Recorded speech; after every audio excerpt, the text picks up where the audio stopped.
Hello everyone and welcome back for episode 3 to the Java coding series for Minecraft. In last episode we covered the player join event, and in this episode we're going to be covering the basic event structure so that you'll be able to use any event that's in the Bukkit/Spigot API, and also how to combine information from multiple events. So what we're going to do first is we're going to show you the basic structure to the events. So you already know how the player join event works, so let's do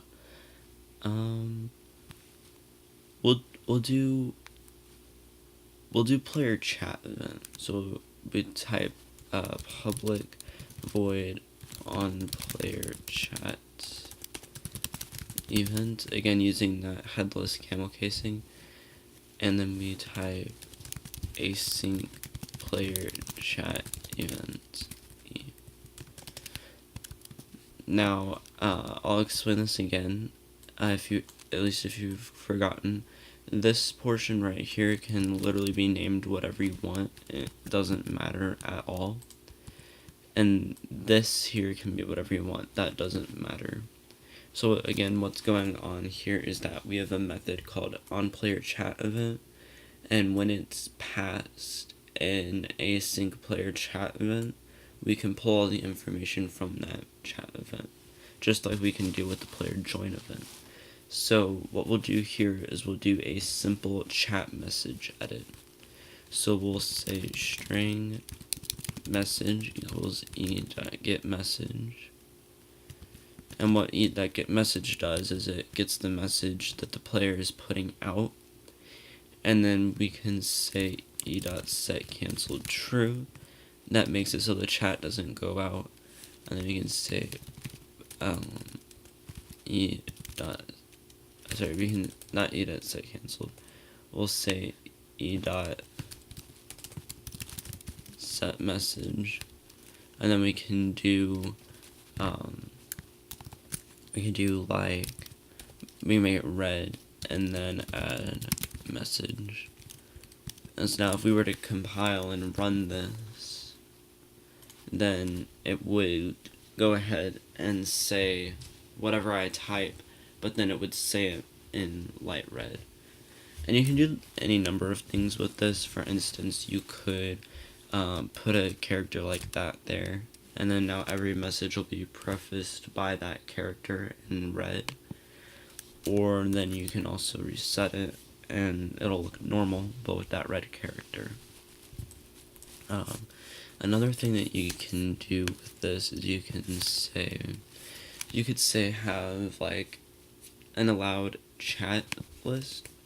So we can come up here and we can say array list string, or no, we'll say player allowed to chat equals new array list player. Alright, now let me import.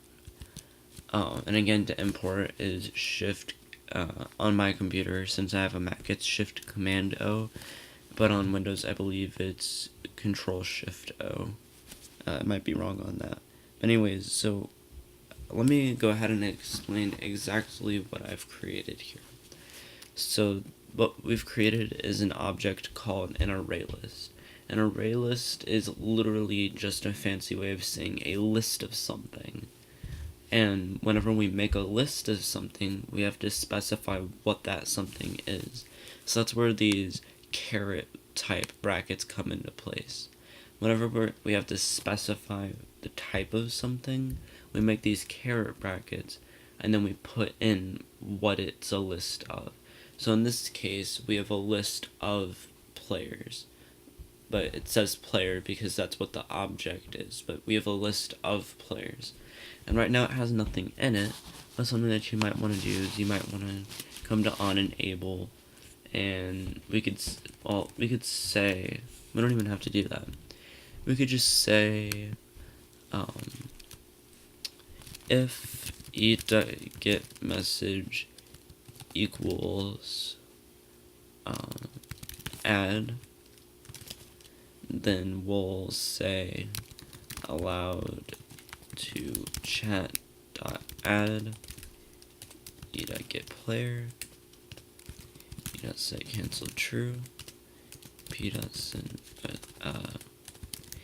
get player dot send message, and we'll just do been added to the, we'll do like that. And then over here we can, and then below that we can say if allowed to chat dot contains get player, then do nothing else. Set cancel true, and then we can just copy this, and then we can say you've not been added to the secret chat list, so you can't chat. Just like that. And so we'll go in and we'll edit the plugin.yml. Make this T3.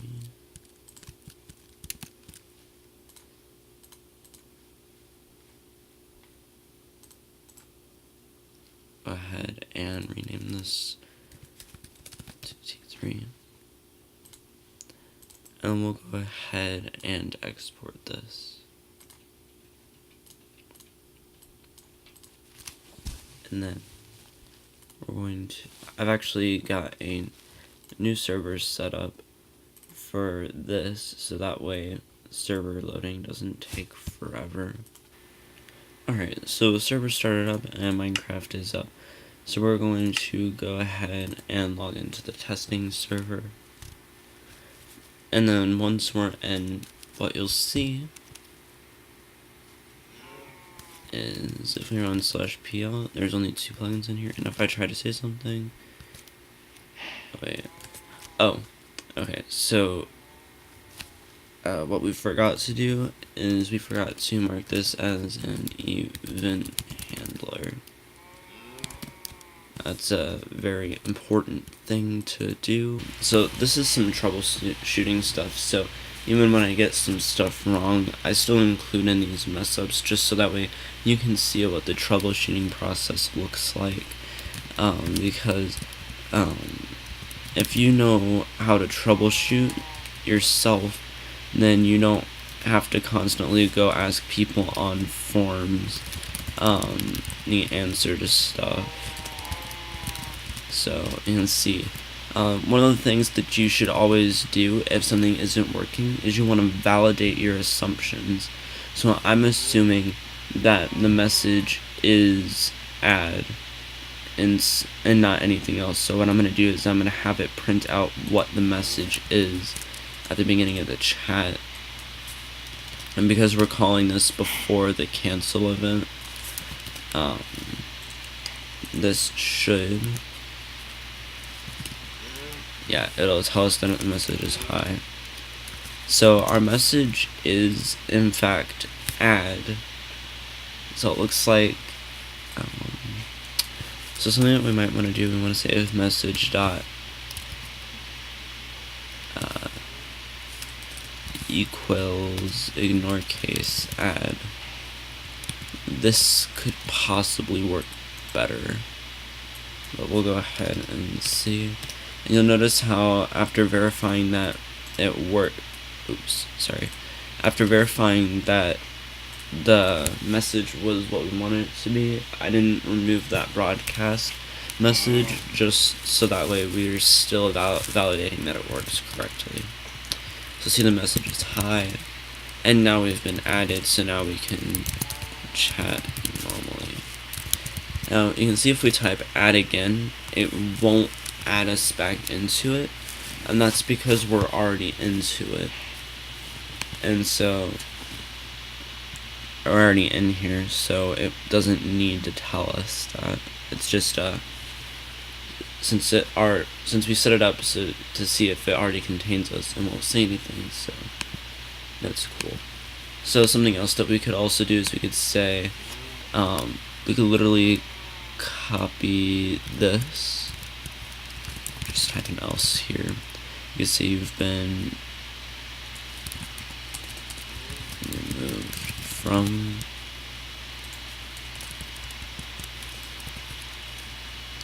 a little bit of lag here. It's a little intensive running these high processes. There we go. And then we'll just say remove. And then we'll go ahead and give this an export. Just like that. And you can see if I type hi, it'll remove me from the list, because with stuff like the array list or a list or a map or hash map, all of those will dump what's contained in them whenever the server is restarted or reloaded. So there's ways to get around that with like configuration files, but that's for a later episode. So right now you can see we're not in it, but if we type add, we're in it, and if I type remove, we're no longer in it. But it appears that I have messed up and I forgot to change that to remove. And so now, once we're over here,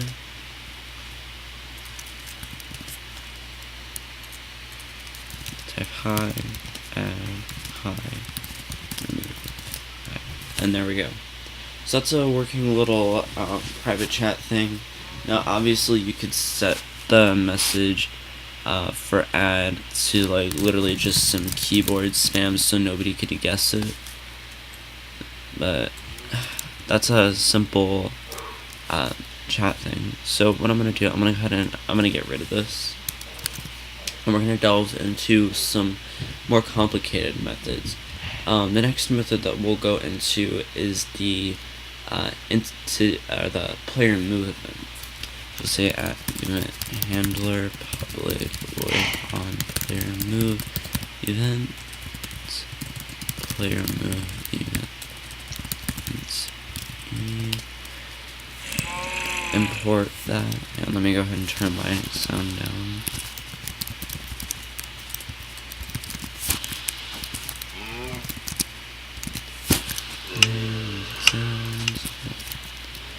So what we can do here is we can actually get, this is where we start involving locations.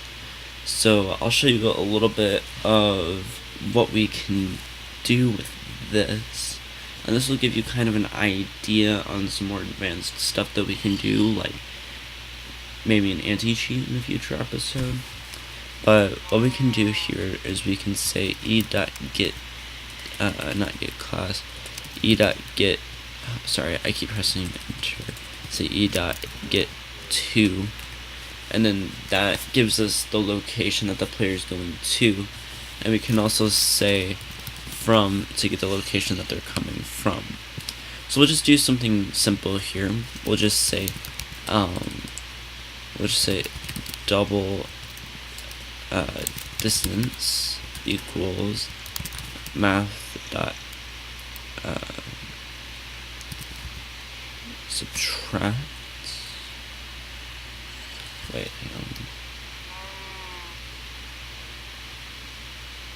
Yeah.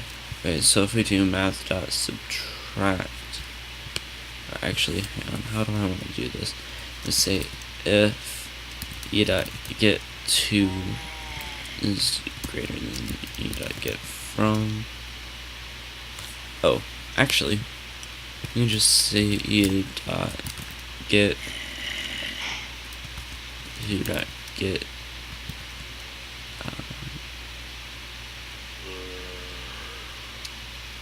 gosh, what am I?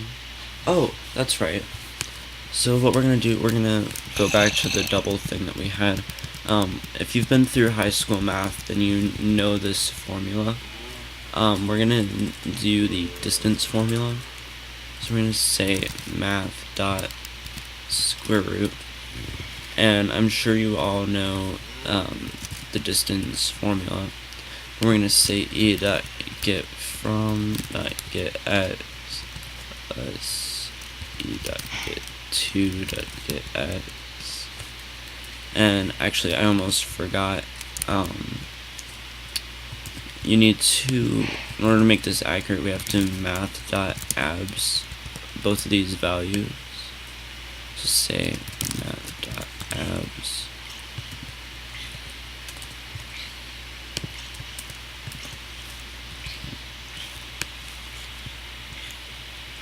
just like that.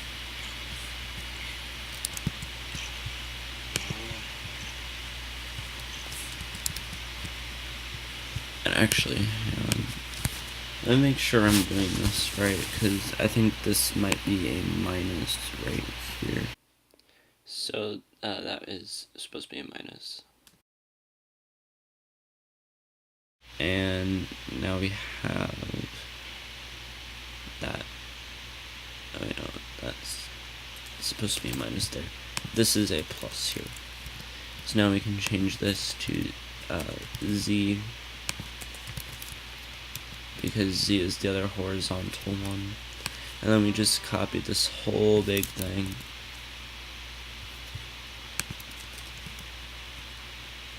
And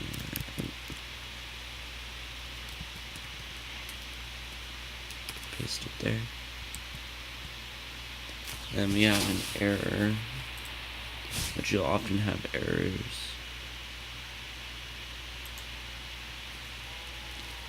And here's one we forgot to put our parentheses here.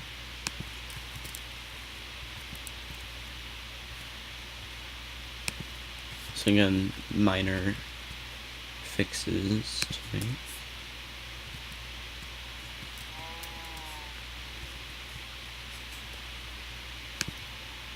So we have to see, what is it? Sorry.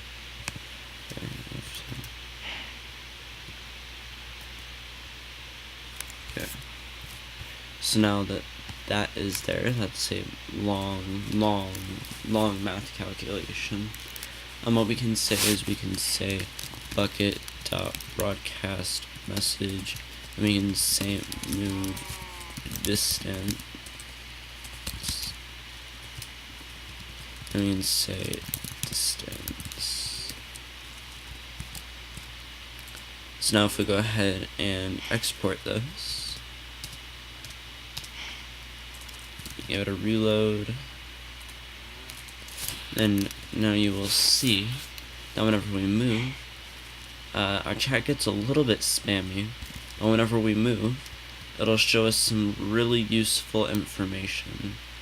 You can see every time that I move my mouse, because I'm not moving physically, I'm only moving with my pitch and yaw and all that stuff, it doesn't show anything. But now you'll see whenever I move in a certain direction, it'll say nan. And the reason why it'll say nan is because, if you can see, I'm moving in I have a negative number as my z. And so, because I have that negative number as my z,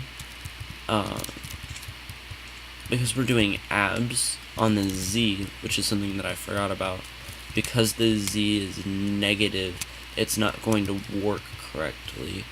So we want to, because we're just trying to output distance. So that's what would throw an error like this, is when you're trying to abs a negative number and then do the distance formula with that. That just makes it a little bit inaccurate.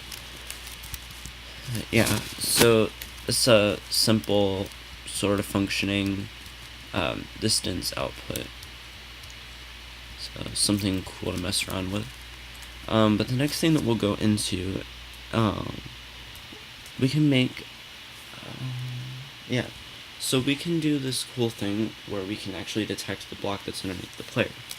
So we'll do something like block no equals new block. Oh, no, sorry, not block. Let's say material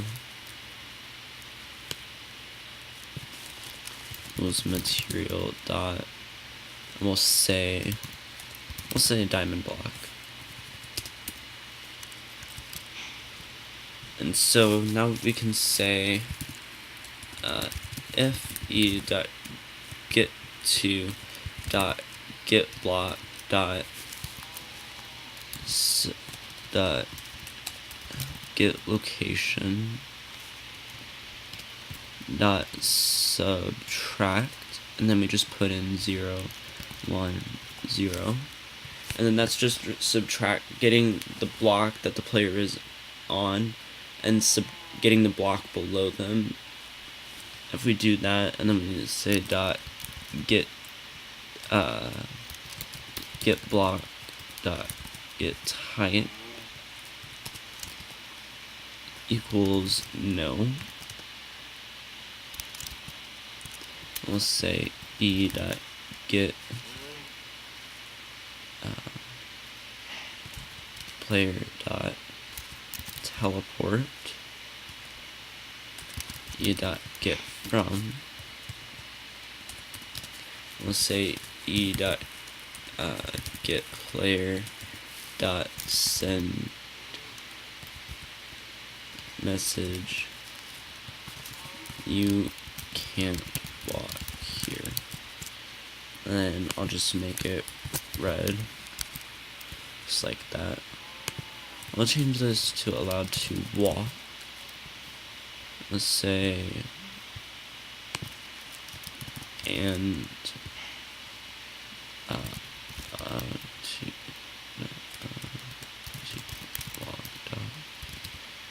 means e dot get player.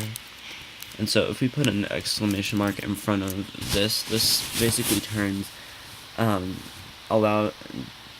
this basically changes the statement from saying and allowed from saying if the block's material under the player is equal to diamond block and allowed.walk contains the player, then it'll execute our code. But by putting the exclamation mark here, it turns it into if the block below the player is the diamond block and allowed.walk does not have the player in it, then it's going to teleport them back. You can say else, and it'll do nothing. So what we can do is we can say, here, we'll copy this, paste this,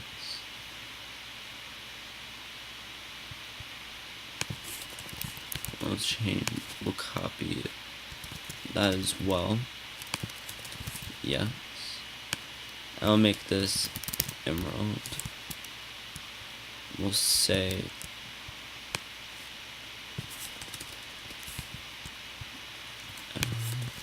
you are now allowed to walk. I'll say allowed to walk dot add e dot get player. Just like that. Now if we go ahead and export this, give it a reload, you'll see that now we don't get our distance thing anymore. But if I grab a diamond and emerald block, and I go here, you can see it tells me that I can't walk here because I haven't stepped on an emerald block yet. So this is an easy way to make like staff doorways. There's almost no way to get through this at all, even with the jumping. But you see, if I put an emerald block here and I walk over it, say you are now allowed to walk, and now I can walk through here. So that's just something that's pretty cool. And then if we wanted to have added functionality, we could say else you are not allowed to walk, and change this to remove, give it an export,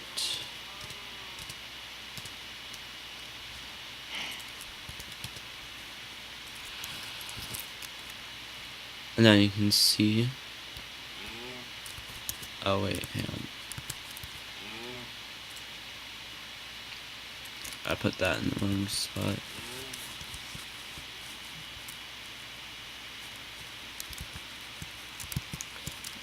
I meant to put in if allowed to, actually, we want to duplicate the inside of itself.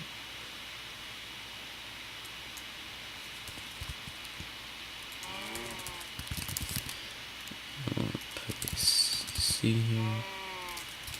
We're not allowed to walk. So, in the next episode, we'll go into more depth with this kind of thing, and we'll make region protection, and that'll be pretty fun. So, I'm gonna give it a reload, and now what you'll see is can't walk over here, and I need to turn off auto jump really quick. If I walk on here, see, it's a little bit iffy. Now I'm allowed to walk, and now if I walk back over it, I'm not allowed to walk. It's a little bit glitchy because of how move events work, but it does work. Alright, so that's some basic knowledge and ideas for using events in a little bit more of an advanced way.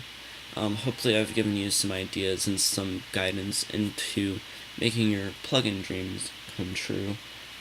Obviously there's a large majority of plugins that have already been made, but there is always room for a better version.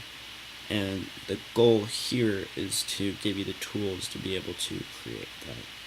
So that's about it.